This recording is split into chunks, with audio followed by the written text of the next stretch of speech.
Bonjour et bienvenue dans cette première capsule dans laquelle on va aborder le système nerveux. Le système nerveux est un ensemble d'organes qui vont être capables de tout d'abord recevoir, de percevoir qu'est-ce qui se passe à l'extérieur, donc de détecter ce changement, de l'envoyer vers notre système nerveux. C'est lui qui va décortiquer, qui va analyser, qui va traiter cette information et qui va l'interpréter. Et à la fin, il va prendre une décision qui va être envoyée vers nos muscles et à ce moment où autre organe aussi qui va agir ou réagir dépendamment de la situation. Par exemple, si on voit cet homme, il est en train de réagir parce qu'il est en train de s'enfuir, parce que l'hypothálame, il est derrière lui. Donc, si je peux définir notre système nerveux, je peux dire, en fait, c'est un système qui va permettre aux êtres vivants d'entrer en relation avec leur environnement. Voyons maintenant comment notre système nerveux, il est organisé. Tout d'abord, notre système nerveux, il va être en relation, on va dire, dépendante de nos organes sensoriels. Donc, nos organes sensoriels, que ce soit notre vision, la ouïe, l'odorat ou le toucher, etc. Donc, c'est eux qui vont détecter, c'est eux qui vont vraiment recevoir tout ce qui se trouve, qui va changer dans le milieu extérieur. Et cette information, elle va transiter à travers des autoroutes. Ces autoroutes, à l'intérieur de notre organisme, on va les appeler des nerfs. Et ces nerfs, ils vont relier entre nos organes sensoriels et notre cerveau. Donc, les nerfs, comme ils se trouvent vraiment vers l'extrémité de notre organisme, on va parler de système nerveux périphérique. Et l'acronyme, c'est SNP. Lorsque l'information va être transitée à travers ces autoroutes, ces nerfs, elle va arriver au tour de contrôle, c'est-à-dire notre cerveau, ou ce qu'on appelle aussi, c'est notre système nerveux central. Donc, le système nerveux central, et on va voir un peu plus tard sa composition, c'est lui qui va traiter, c'est lui qui va analyser, interpréter et aussi prendre la décision pour la renvoyer encore dans les autoroutes. Et ces autoroutes vont donner l'ordre jusqu'aux muscles pour agir ou réagir. Voyons maintenant la composition du système nerveux central.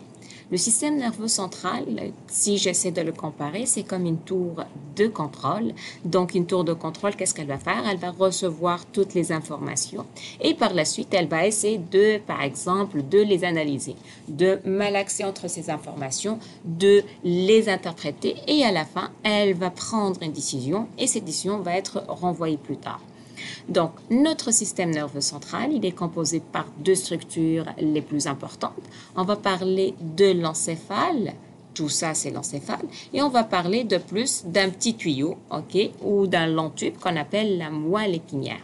Mais si je regarde plus en détail et je vais faire un zoom sur l'encéphale. L'encéphale, c'est quoi? L'encéphale, c'est l'organe le plus grand de notre système nerveux central et dans lequel on va traiter la grande majorité d'informations perçues par notre corps. L'encéphale, c'est toute la structure qui va être protégée par la boîte crânienne et elle va être composée principalement de ce qu'on appelle, tout ça, c'est le cerveau.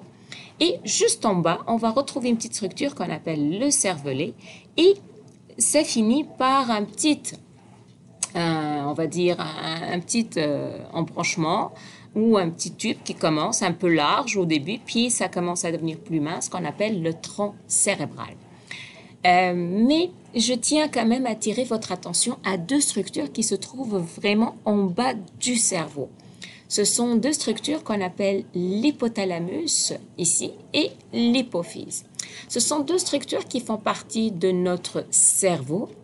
Et pourquoi j'attire votre attention? Parce qu'on aura besoin un peu plus tard lorsqu'on va voir le système reproducteur. L'hypothalamus et l'hypophyse, ce sont deux glandes. Ça veut dire quoi une glande? Une glande, c'est une structure qui va produire une molécule, une substance, qui va donner l'ordre, qui va agir au niveau d'un autre organe.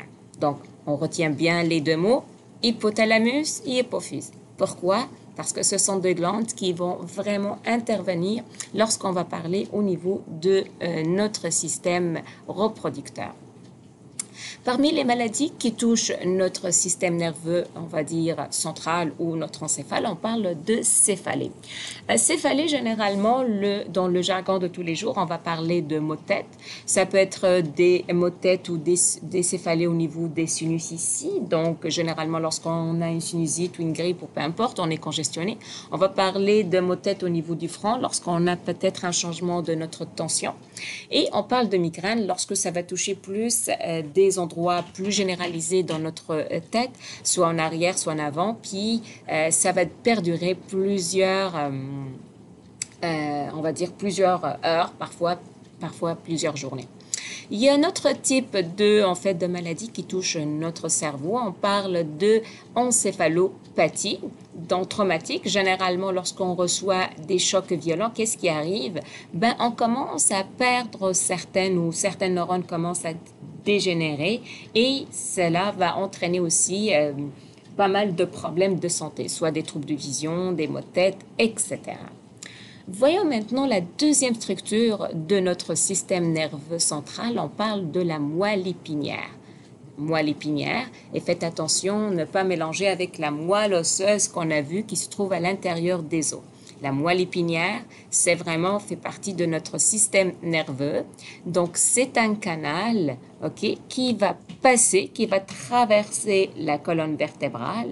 Et c'est quoi son rôle? Ben, tout simplement, elle va permettre la liaison entre l'encéphale et plus particulièrement entre le tronc cérébral et le reste du corps.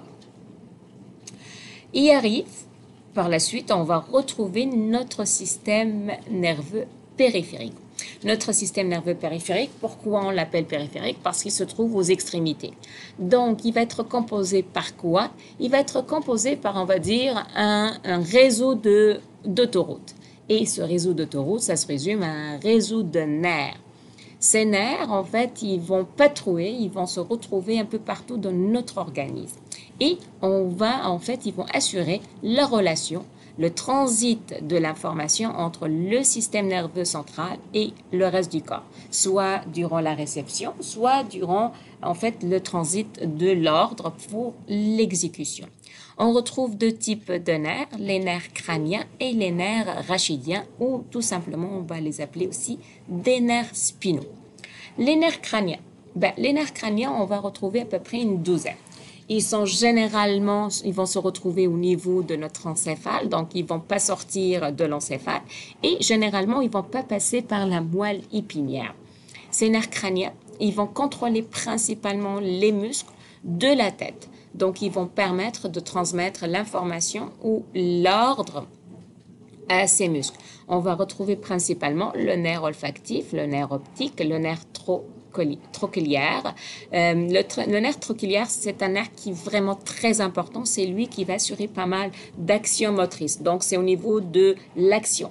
Le nerf trijumeau, là, c'est un nerf très important parce qu'il va être responsable de la déglutition, il va être responsable de la mastication, il va être aussi responsable de compléter l'odorat, la ouïe. Donc, il va intervenir dans plusieurs rôles, plusieurs fonctions pour notre organisme. On va parler de nerf facial et de nerf auditif. Voyons maintenant les nerfs spinaux. Les nerfs spinaux ou les nerfs rachidiens.